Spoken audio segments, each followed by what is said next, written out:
Welcome, everybody. Greetings. My name is Stacy Aquero. I'm the Associate Dean of International Admissions here at Stony Brook University.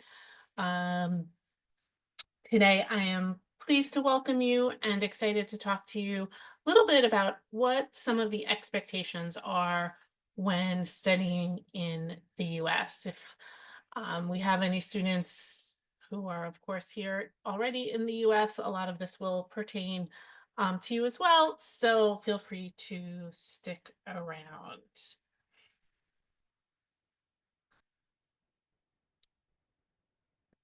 When we're talking about what to expect from a US university, there are many differences than perhaps sometimes coming from outside of the US.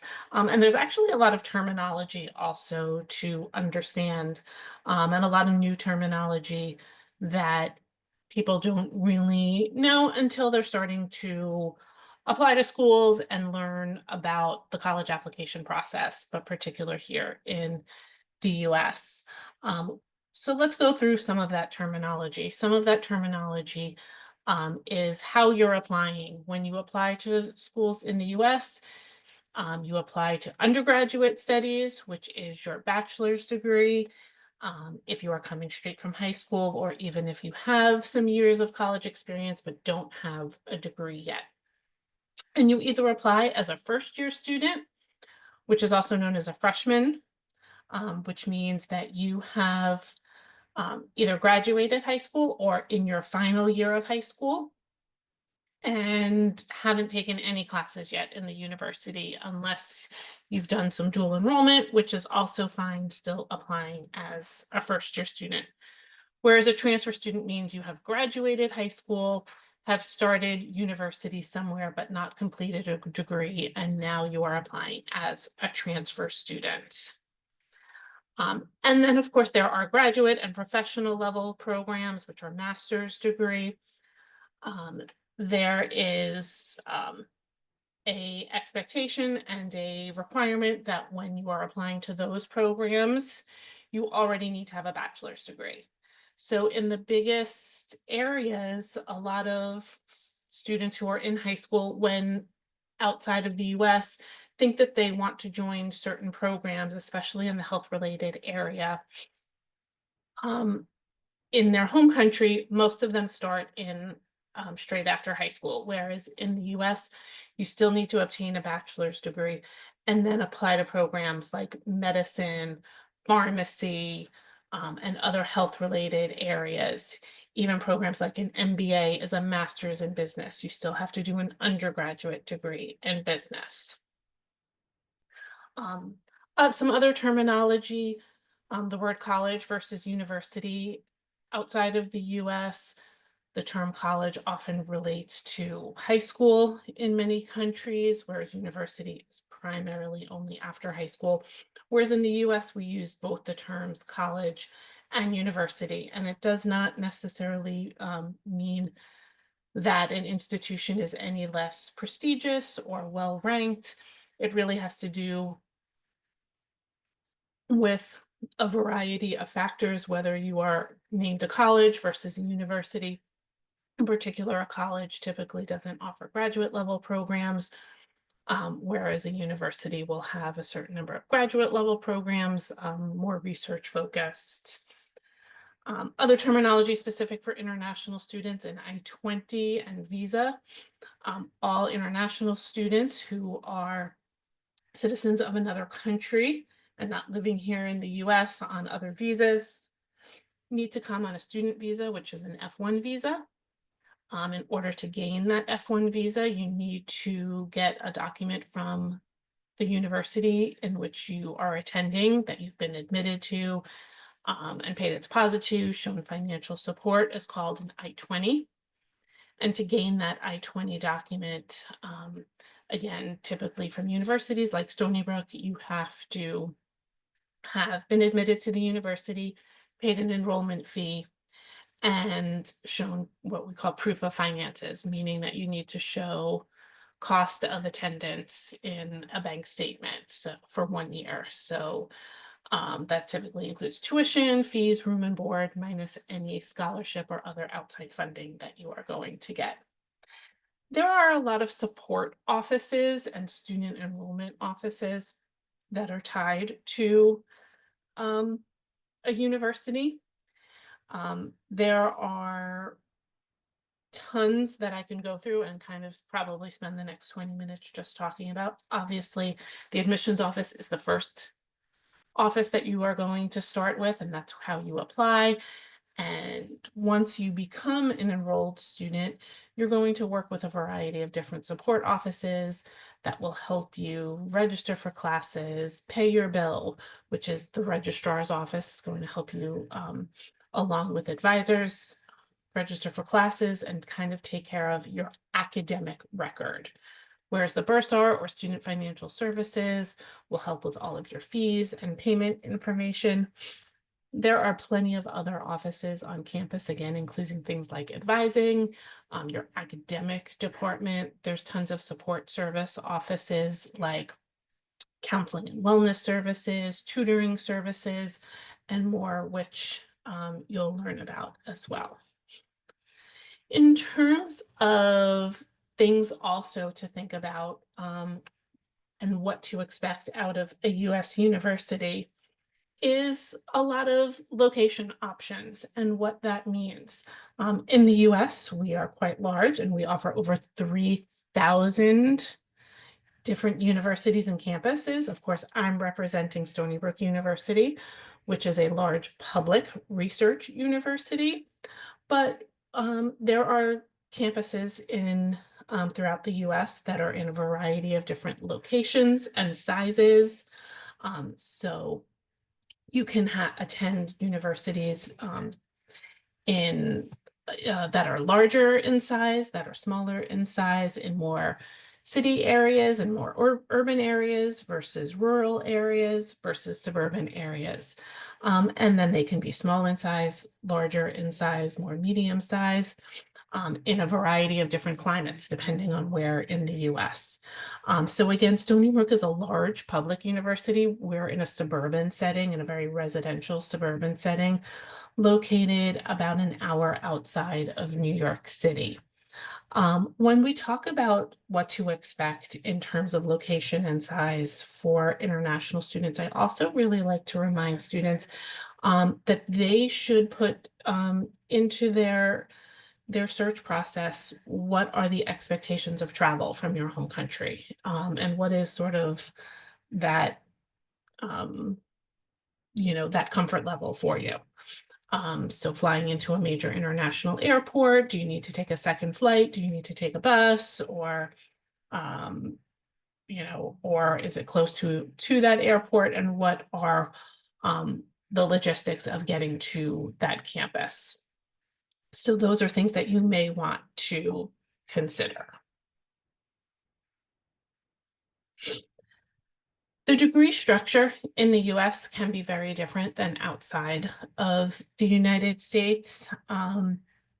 Whereas we touched upon this a little bit, outside of the US, many times in high school, you enter into a major, which is more of your career focus, and those are the only types of classes you take. So if you're studying medicine, you would start medicine kinds of courses, taking specific biology courses and chemistry courses and anatomy and physiology, and not kind of take any of those other courses. Whereas in the US, you have a major, which is your main academic area of studies, but that is not the only types of classes you are going to take. That's probably about half of your curriculum. And then about another quarter of your curriculum is known as a general education curriculum. Now, every school will have it a little different in terms of what they may have as a general education curriculum, or some schools in the US may not have it, but it can vary. At Stony Brook, we call it the Stony Brook curriculum. I actually really love our general education curriculum because the Stony Brook curriculum is skill-based and objective-based. So it's not just a list of courses that you need to take along with your major in order to complete your degree. It is a variety of objectives that we feel are necessary in order to be successful at Stony Brook and to be successful out after you leave Stony Brook. So things like writing in your discipline and understanding technology, global issues, which of course is so important today. So you will take these kinds of courses all 4 years alongside your major courses at Stony Brook. But as I mentioned, altogether, that's probably about 3/4 of your studies, which leaves room for elective courses. Elective courses are just courses that you're interested in taking. Perhaps you want to study computer science, which is very popular at Stony Brook, but you also really have a love of history or music and you just want to take some of those classes. Students can absolutely do that, and the curriculum allows for flexibility to do so. Oftentimes, this also turns into what we call a double major, which allows you to do two majors, which is very common, or a minor, which is a smaller major built of less courses. At Stony Brook, you can have two majors and up to 3 minors. So again, allowing a lot of varied courses that you may be interested in. Curriculums in the US allow for a lot of flexibility and allow you to shape your own schedule, take courses not only towards your career path that just interest you as well. And this is a major change for many people coming from outside of the US.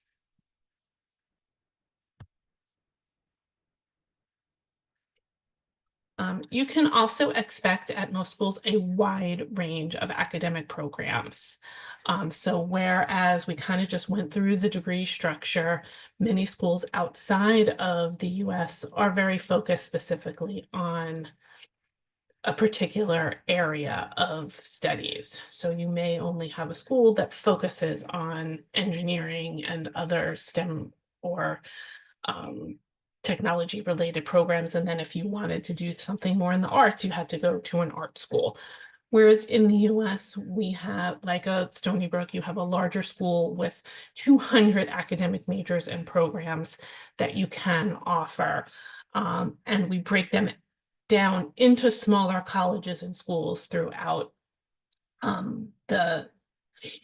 the entire university. So at Stony Brook, we have the College of Arts and Sciences, which houses the majority of our majors, anywhere from your humanities types of majors, so your history, your political science, your linguistics and English, creative writing, to your social sciences like anthropology, economics, psychology, sociology, and then your more core natural sciences. You have your biology, biochemistry, physics, chemistry. We also have programs in geology and astronomy. We have a College of Business, which focuses on accounting, finance, marketing, and management. Our College of Engineering and Applied Sciences, which is probably our most popular, especially among our international students, houses computer science, information systems, data science, as well as computer engineering, electrical engineering, biomedical engineering, civil engineering, mechanical. I'm probably forgetting one or two there. We have communication arts and journalism. But here, our dental school, that's one of those examples, which is a professional level program. That's at the graduate level program where you complete a degree, a bachelor's degree, and then apply to dental medicine. We also have a School of Health Professions. Stony Brook University has a university hospital on campus with a full medical school and dental school. Many of our health professions are either graduate level programs or upper division level programs.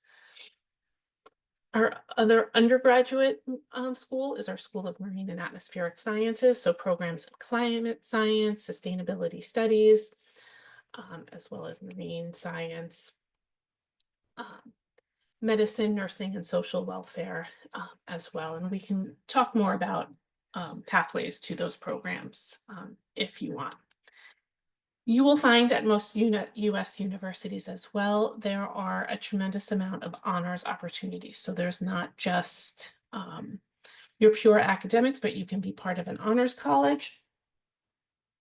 and apply to those kinds of programs if you are interested in some additional academic experiences.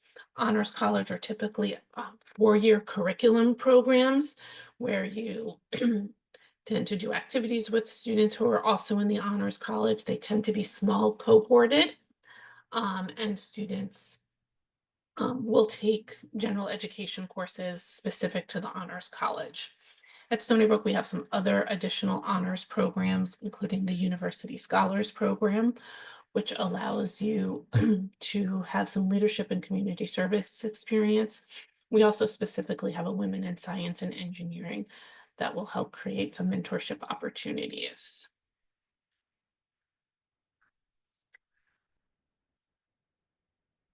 Other expectations for students in general, whether you are an international student or not, any university student can kind of have some academic expectations.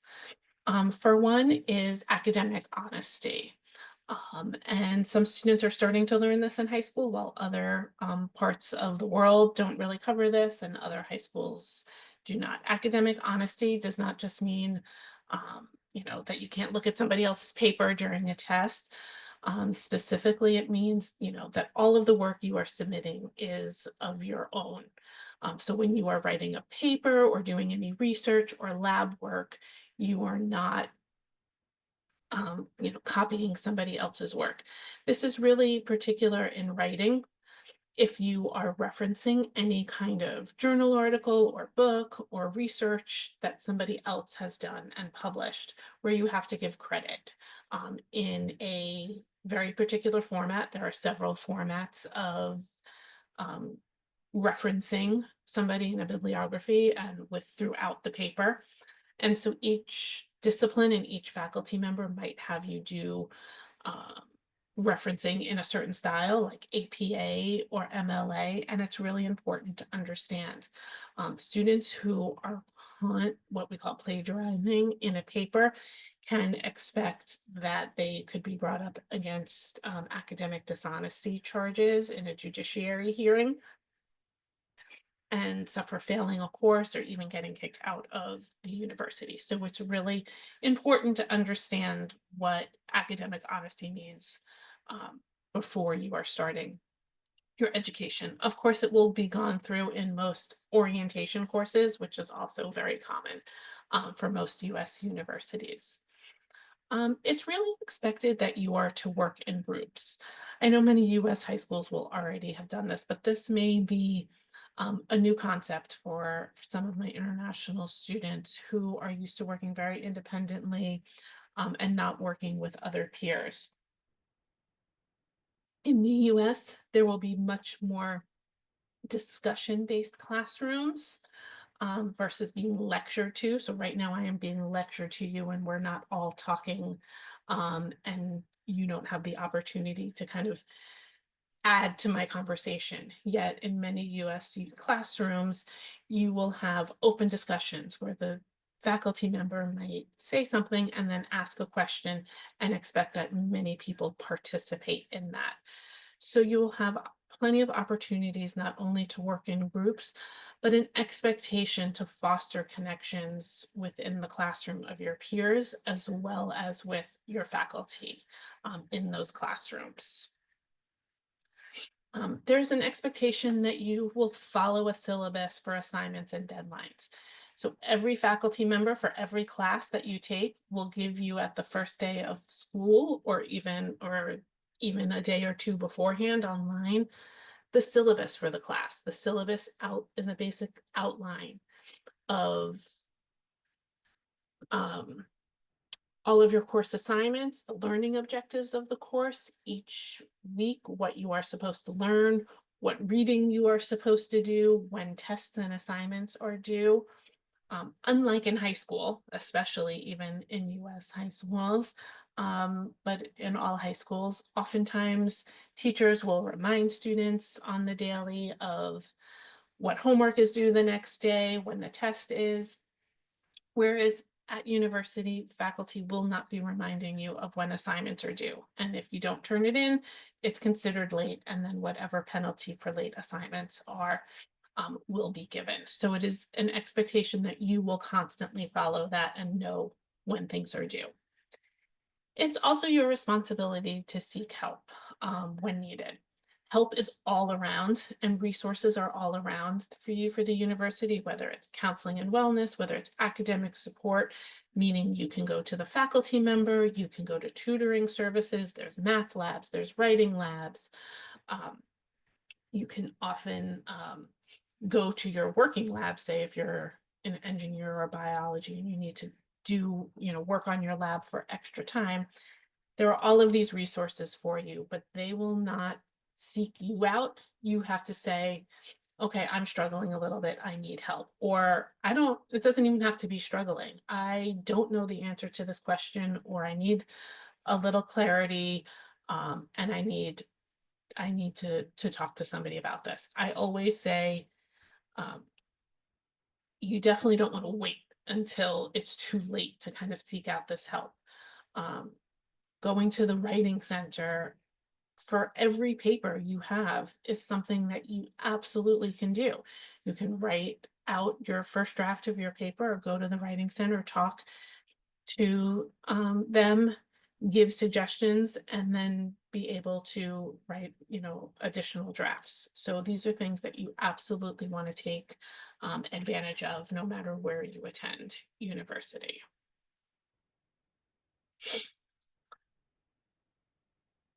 So I touched a little bit upon this in my previous slide, where there's an expectation in the classroom to have more discussions and more involvement than just being lectured to. And there's really an expectation not only in the classroom, but even outside of the classroom. Many schools like Stony Brook, we call that learn by doing. And we expect students, especially at Stony Brook, which is a high achieving institution, where students are constantly involved in a variety of different academic experiences.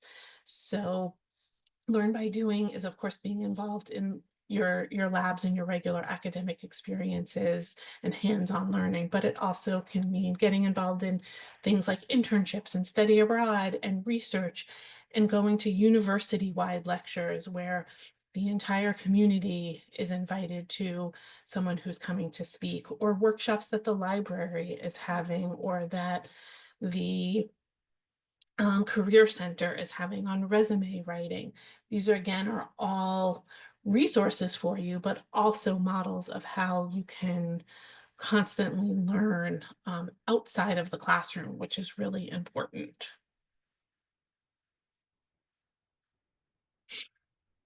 And so with that, there is, which I've kind of weaved and talked about, a tremendous amount of academic support at US institutions and at Stony Brook. So constant workshops that are happening, advising. So every student at Stony Brook has multiple advisors. You have um, first and second year advisors, and then you have your academic department advisors. If you're part of any honors programs, you have honors advising. For international students, you will have international student success offices for help. Plenty of tutoring services, as I mentioned before, also things like math labs and writing labs. And then faculty will have office hours. That means that, say, from 10 to 2 on Tuesdays, the faculty will be in their office, or maybe even have virtual appointments open where you have the opportunity to go and see that faculty member and ask any questions or have any discussions.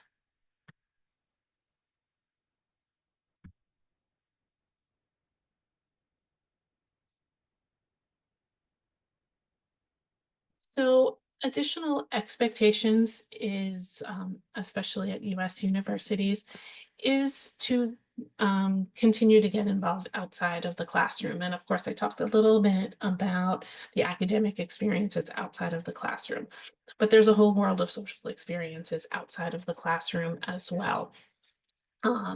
Stony Brook, we of course call that finding your pack, and that's just meeting your group of people that you connect with.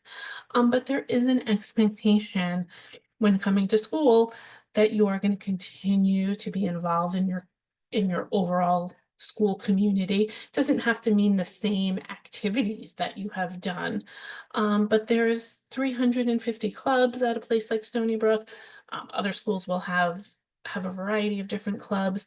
But there's an expectation to be involved outside of the classroom, to enjoy meeting people, having a break socially, having a place where you can connect with people. I always say students who are happy students are going to be those who are successful academically as well. And to be happy, you need to find like-minded students who are involved in the same kinds of activities. Um, at universities, we do a tremendous amount of campus-wide activities where the whole campus comes out and celebrates that activity. And so those big, large campus events, there really is expectations that students will be present and get involved. Stony Brook, we have a lot of annual traditions where the whole campus comes out for a carnival right before a football game, a lot of our athletic events. We also have a great event called the Roth Pond Regatta, which is that bottom left picture. It's really my favorite event of the year. It's where student friend groups and club groups and whatever other groups form teams and have to build a boat and race the boat in one of our local ponds. But they can only build the boat out of a couple of materials, including cardboard, duct tape, paint, and string, and then race it. It's sounds a little crazy, and it is crazy, but it's like fun crazy. So, like I said, the whole campus is out there. We're all celebrating, we're all laughing. There's several races throughout the day. There's a theme each year, so you decorate the boat to that theme. And it's just a blast. It's right before final exam, so it's really like that stress reliever as well. And as you can see, I'm super passionate about it, and that's what being a part of a community and that expectation of being a part of your campus community is about.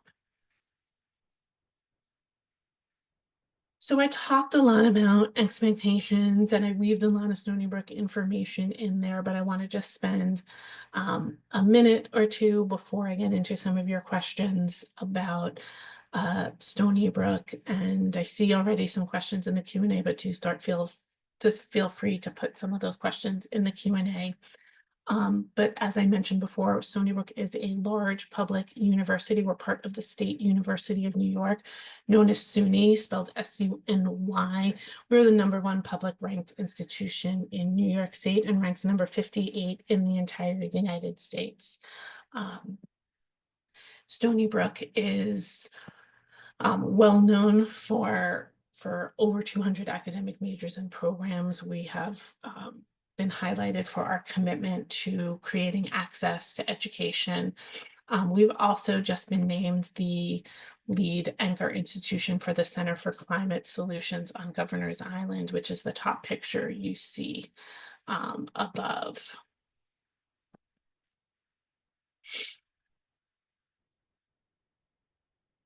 Stony Brook, as I mentioned, has a large number of student clubs and organizations, but we're also a Division I institution involved with 18 Division I athletics. And so part of that expectation, of course, is also to come cheer on teams and coming to a D1 school definitely means, coming to football games, coming to basketball games, and getting in that excitement of cheering on our teams.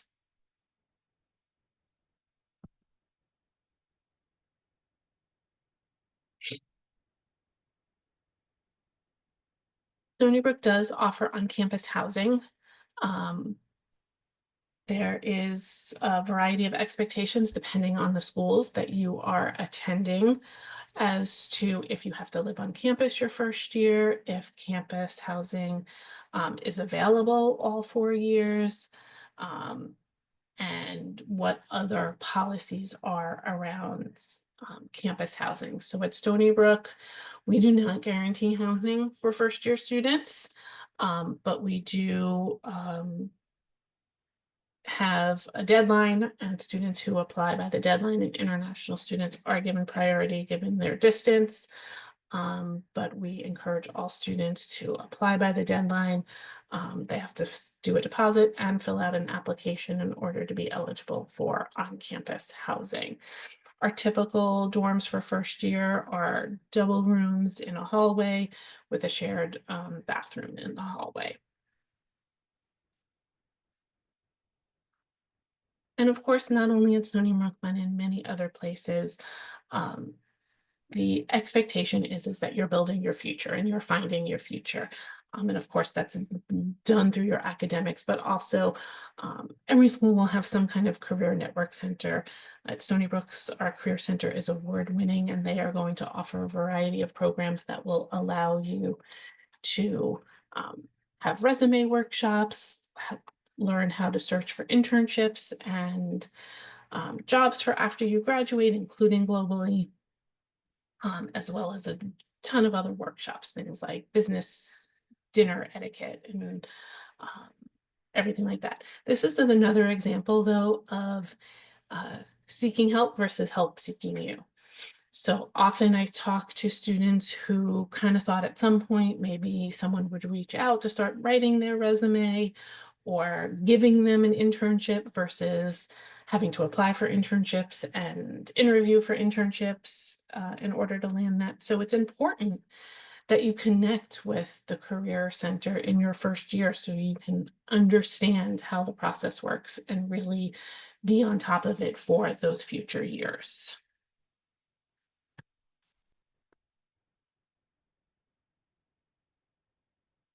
And so at any school, but of course at Stony Brook, you become a part of the community and a part of the family for life. So at Stony Brook, we are Seawolves, and once you step foot at Stony Brook, you become a Seawolf for life. And so that makes you an immediate alumni of the institution and part of this community. So after you graduate, there's um, tons of alumni engagement and invitations back to campus to celebrate the continued passion you have for the institution and the love you have for the community and the friendships you've built. Students and alumni will have access to that career center even after they graduate for help. So there really is a strong community to continue on. Uh, I know that many students here in the US and globally will often ask, well, how can I connect with alumni so I can look for internships, so I can look for jobs after I graduate?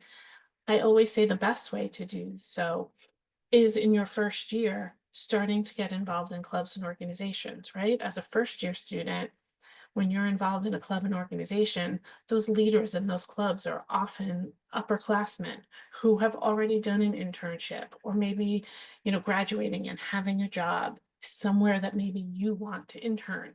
So you're already making connections of alumni while you're at school because they are going to be alumni within a year or two. So that is the best way to start connecting.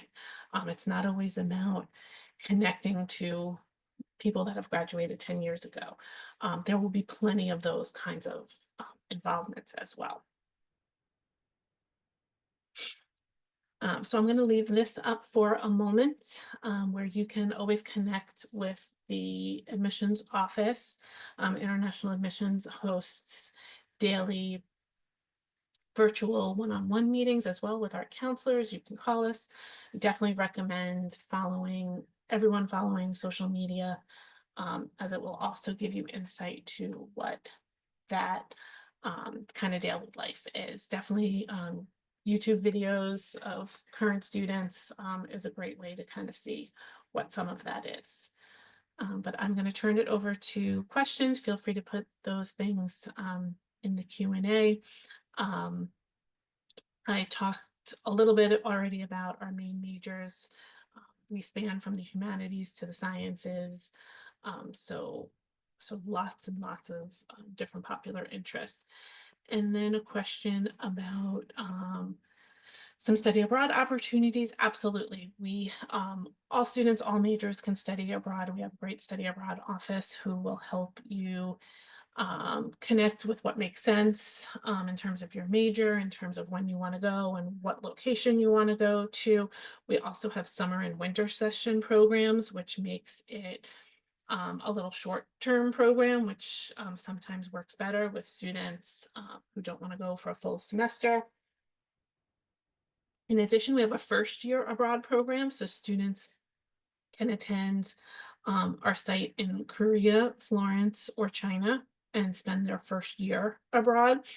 We also have, for international students, a Global Summer Institute where you can come 6 weeks early to the US and be able to start your studies here in the US as well. So I know that's not study abroad, but it's through our global affairs office. So really, uh, makes a nice option as well. Our graduation rate is about 76%, which is pretty normal for a large public institution that serves a wide variety of students, including transfer students. Any other questions? Do feel free to put them in the Q&A. If not, I want to thank you so much for spending some time with me today. I hope you got to learn a little bit more about just what some of those expectations are and what it would look like when you come to school at a place like Stony Brook.